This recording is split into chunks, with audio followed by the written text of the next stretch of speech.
கர்த்தர் தாமே அவர்களுக்காக இது ரகசியமாக வைக்கப்பட்ட உண்டு அவருடைய பாவ தண்டனையை தம்மேல் ஏற்றுக்கொண்டு நமக்கு சமாதானத்தை உண்டு பண்ணினார்.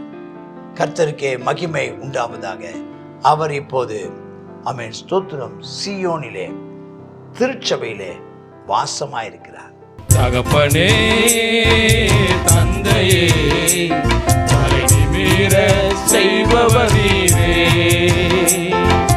தகப்பனே தந்தையே தலை நிமிர செய்பவர் நீரே. கேடகம் நீரே மகிமையும் நீரே தலை நிமிர செய்பவர் நீரே. கேடகம் நீரே மகிமையும் நீரே தலை நிமிர செய்பவர் நீரே. தலை நிமிர செய்பவர் நீரே. தலை நிமிர செய்பவர் நீரே. தகப்பனே தந்தையே தலை நிமிர செய்பவர் நீரே. எதிரிகள் எவ்வளவாய் பெருகிவிட்டனர், எதிர்த்தெழுவோர் எத்தனை மிகுந்து விட்டனர். எதிரிகள் எவ்வளவாய் பெருகிவிட்டனர், எதிர்த்தெழுவோர் எத்தனை மிகுந்து விட்டனர். ஆனாலும் சோர்ந்து போவதில்லை, தளர்ந்து விடுவதில்லை. சோர்ந்து போவதில்லை, தளர்ந்து விடுவதில்லை. தகப்பனை தாங்குகிறீர், என்னை தள்ளாட விட மாட்டீர். தகப்பனை தாங்குகிறீர், என்னை தள்ளாட விட மாட்டீர்.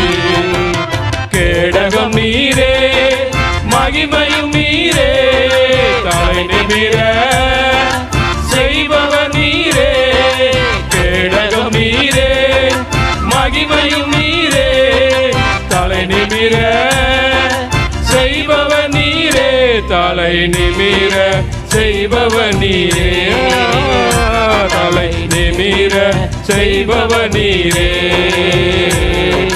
கர்த்தருடைய பரிசுத்த நாமத்திற்கு மகிமை உண்டாவதாக. யோவேல் 3வது அதிகாரம். இதோ யூதாவுக்கும் எருசலேமுக்கும் உண்டாயிருக்கிற சிறையிருப்பை நான் திருப்பும் அந்நாட்களிலும் அக்காலத்திலும். இப்போ சொல்றார் என்ன நடக்க போது. இப்போ சிறையிருப்பில் இருக்கிற நாட்கள் யோவேல் சொல்றார். அப்போ இது நமக்கு நல்லா தெரியும். எருசலேம் சிறையிருப்பு, பாபிலோனில் சிறை இருக்குது. அப்போ ஆண்டு ஒரு காலத்தில் சிறையிருப்பு வருது. அந்த சிறையிருப்புக்குள்ளே மக்கள் கொண்டு போகப்படுறாங்க. அங்கேருந்து திரும்ப வர்றதுக்கான வழியை சொல்கிறாரு. ஆமாம்,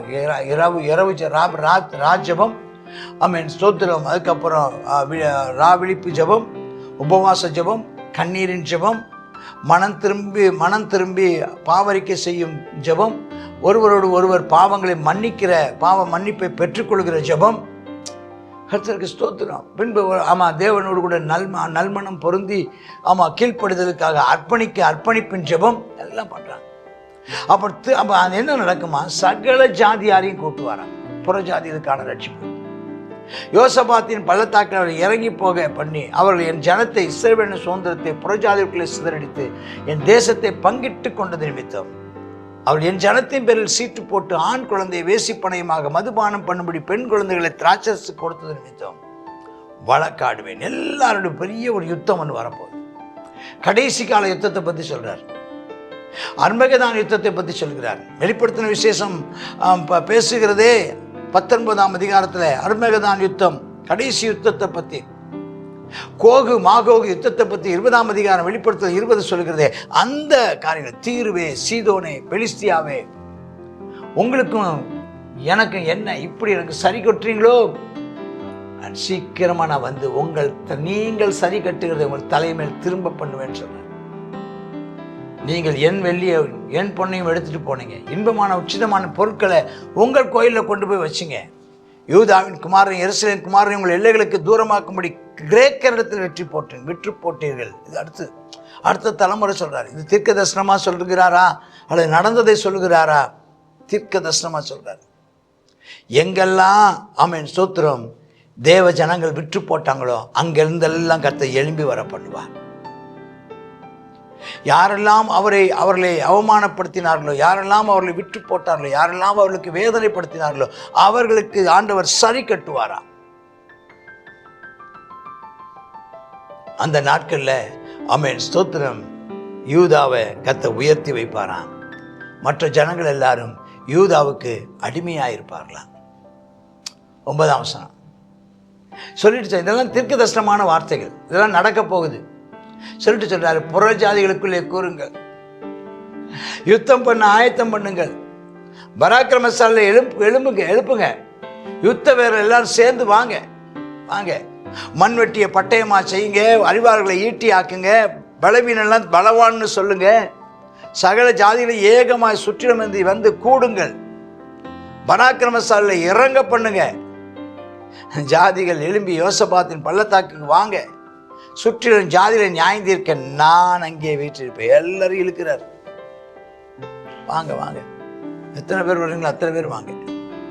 பயிர் முதிர்ந்தது, அறிவாளை நீட்டி அருங்கள், வந்து இறங்குங்கள், ஆலை நிரம்பி இருக்கிறது, ஆலையின் தொட்டிகள் வழிந்தோடுகிறது, பாதகம் பெரியது. இதெல்லாம் வெளிப்படுத்துகிற விசேஷத்தில் சொல்லப்பட்டிருக்கிறது. கடைசி கால யுத்தத்தில் கர்த்தர் ஜெயம் எடுக்கிறார். கர்த்தர் ஆமென் ஸ்தோத்திரம், அவருடையதானதை வெளிப்படுத்தல் 19 சொல்லப்பட்டிருக்கிறது. அவருடையதான இரத்தம் குதிரையுடைய கடிவாளம் வரைக்கும் வந்துச்சான். பயங்கர லட்சக்கணக்கான கோடிக்கணக்கான மக்களுடைய மரணம் ஒரே நாளில் நடக்குமா. நியாய தீர்ப்பின் பள்ளத்தாக்கில் ஜனங்கள் திரளாய் நிற்கிறாங்க. ஏன்? கர்த்தரை ராவிழிப்பு ஜெபம் இல்லை, உபவாச ஜெபம் இல்லை, மனம் திரும்புதலின் ஜெபம் இல்லை, ஒப்புரவாக்கப்படுதலின் ஜெபம் இல்லை. இல்லை, நல்மனம் பொருந்துகிறதான சரங்களை சரிப்படுத்திக் கொள்கிறதான ஜெபம் இல்லை, கீழ்ப்ப அர்ப்பணிப்பின் ஜெபம் இல்லை, பரிந்து பேசும் ஜெபம் இல்லை. ஆக இப்போ நியாய தீர்ப்பு வந்துருச்சு. சூரியன் சந்திரன் இருண்டு போமா, நட்சத்திரம், இது 2 தடவை சொல்லிட்டார். 2ஆவது இடம் சொல்றாரு, 3ஆவது இடம் சொல்றாரு. சீயோனிலிருந்து கர்ச்சிப்பார், எருசலேமிலிருந்து சத்தமிடுவார், வானம் பூமி அதிரும். ஆனா தம்முடைய ஜனத்துக்கு அடைக்கலமா அரணான கோட்டை, அவளை யாரும் மேற்கொள்ள முடியாது, பாதுகாப்பு. உங்கள் தேவனாய்க்கு நான் உங்கள் தேவனாய் கர்த்தர் என்று அறிந்து கொள்வீங்க. எருசலேம் பரிசுத்தமாயிருக்கும், இனி அந்நியர்கள் கடந்து போவதில்லை. அக்காலத்துல பர்வதங்கள் திராட்சரசத்தை போல மாறுமா? இது ஒரு வாக்குத்தத்தம். ஆரம்பிக்கும் போது நீ இப்போ இருக்கிற நிலைமை மோசமானது. ஏன் உனக்கு இவ்வளவு நெருக்கடியான காலகட்டம்? கர்த்தரை விட்டு விட்டாய். உனக்கு நீயே உன்னுடைய வாழ்க்கையை தெரிந்து கொண்டாய். விபச்சாரங்களும், வேசித்தனங்களும், விக்கிரகங்களும், கள்ள வியாபாரங்களும், இரத்தம் சிந்துதலும், வஞ்சகங்களும் பெருகி போனபடினால் கர்த்தர் உங்களுக்கு விரோதமாய் யுத்தத்தை அனுப்பினார். கர்த்தர் உங்களுக்கு விரோதமாக பஞ்சத்தை அனுப்பினார். கர்த்தர் உங்களுக்கு விரோதமாக காட்டு மிருகங்களை அனுப்பினார். மனம் திரும்ப மாட்டீங்களா? கர்த்தர் உங்களுக்கு விரோதமாக கொள்ளை நோயை அனுப்பினார். மனம் திரும்ப மாட்டீங்களா? மனம் திரும்பினால் உபவாசத்தோடும் விழிப்பு ஜெபத்தோடும் எல்லாரும் கடந்து வந்து அழுது ஜெபம் பண்ணினால், மனம் திரும்பினால், பாவ மன்னிப்பை பெற்றுக்கொண்டால், ஒப்புரவாக்குதலின் ஜெபத்தை பெற்றுக்கொண்டால், திரும்ப ஒரே வார்த்தை சொல்றேன், கொஞ்ச நேரமானால் இதை பிடிச்சுக்கோங்க, இதுதான் சத்தியம். மனம் திரும்பி நல்மனம் பொருந்துவீர்கள் என்றால் சரி செய்ய வேண்டியதை சரி செய்யும், கீழ்ப்படிய வேண்டியது கீழ்ப்படியவும், சரி செய்ய வேண்டியது சரி செய்யவும், பரிகாரம் செய்ய வேண்டியது பரிகாரம் செய்வீர்கள் என்றால், உங்களை பரிசுத்தம் பண்ணிக் கொள்வீர்கள் என்றால் கர்த்தர் பெரிய அற்புதத்தை செய்வேன் சொல்றார். ஆசீர்வாதமாக்குவேங்கிறார், நீர்ப்பாய்ச்சலாக்குவேங்கிறார்.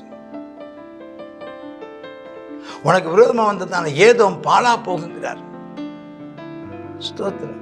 உனக்கு விரோதமா வந்த ஏதோம் பாலா போகுங்கிறார். ஆனா யூதா சதா காலமும் எருசலேம் தலைமுறையாய் குடியேற்றப்பட்டிருக்குமா. 21 வசனம் வாசித்து பாருங்க. வாசிங்க, 21 வாசிங்க. 21.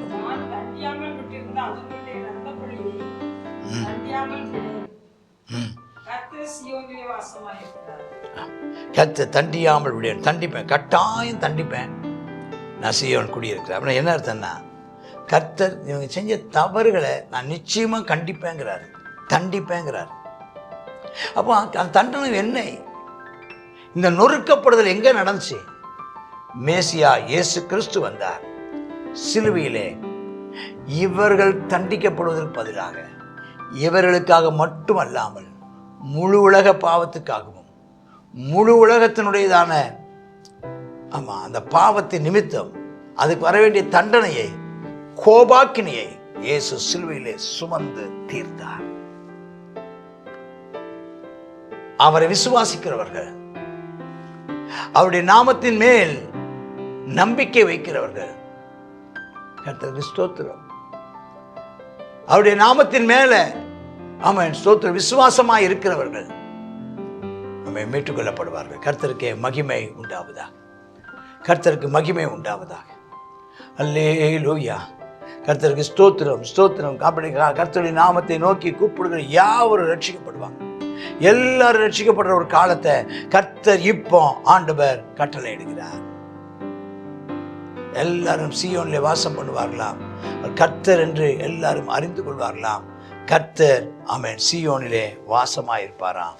அவருடைய பாவங்கள் மன்னிக்கப்பட்டிருக்குமாம். கர்த்தர் தாமே அவர்களுக்காக இந்த இது ரகசியமாக வைக்கப்பட்ட உண்டு. அவருடைய பாவ தண்டனையை தம்மேல் ஏற்றுக்கொண்டு நமக்கு சமாதானத்தை உண்டு பண்ணினார். கர்த்தருக்கே மகிமை உண்டாவதாக. அவர் இப்போது ஆமென் ஸ்தோத்திரம் சீயோனிலே திருச்சபையிலே வாசமாயிருக்கிறார். ஆமென் ஆமென். God bless you.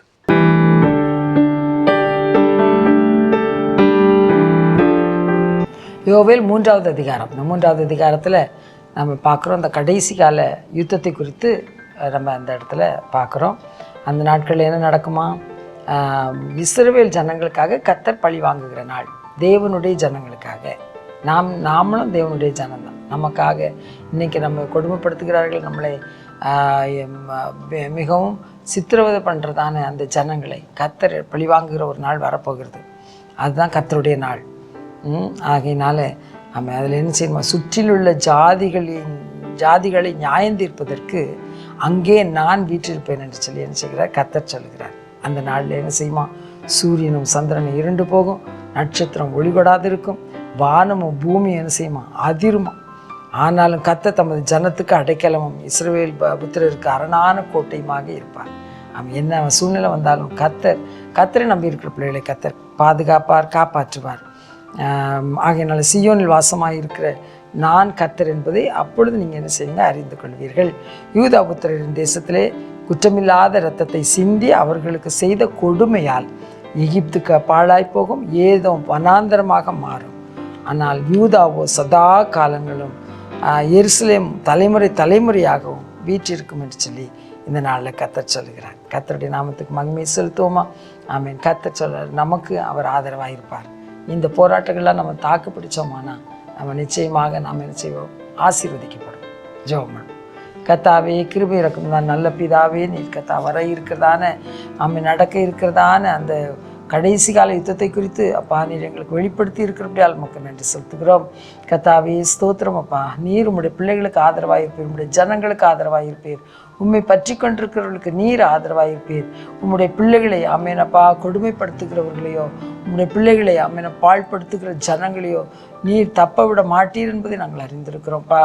கர்த்தாவே, அதுவரையிலும் உம்முடைய நியாய தீர்ப்பு வரையிலும் பொறுமையாய் நாங்கள் காத்திருந்து உம்முடைய செட்டைகள் நிழலில் அடைக்கலம் புகுந்து கொள்ள கிருபை தாரும்ப்பா. கர்த்தாவே, பின்மாறி போகாதபடிக்கு, சோர்ந்து போகாதபடிக்கு அப்பா அந்த போராட்டத்தினால பிரச்சனையினால ஆமேன் ஆண்டவரே அப்பா உம்முடைய அன்பை விட்டு தூரம் போய் விடாதபடிக்கு கர்த்தாவே உம்முடைய இரத்த கோட்டைகளை வைத்துக்கொண்டு உம்முடைய பிள்ளைகளை நீர் கர்த்தாவை பாதுகாக்கிற காலம் வருகிறது ஆண்டவரே.